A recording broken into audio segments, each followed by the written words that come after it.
करे जात रहो अंगूरी ध के त काहे मुंह लटकल बा तहार आ उहा के कहां बानी हो। अरे का कहिए सखी अंगूरी त धारा के लेइए गइले लेकिन ले जइला के बाद हमर कोनो शौखो पुरैलन थोड़ी ना।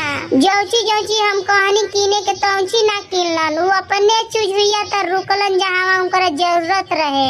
अंगूरी धारा के पियवा ले जाने बाजारी हो अंगूरी धारा के पियवा ले जाने बाजारी हो अंगूरी धारा के पियवा जहवा देखस गजरा मुरई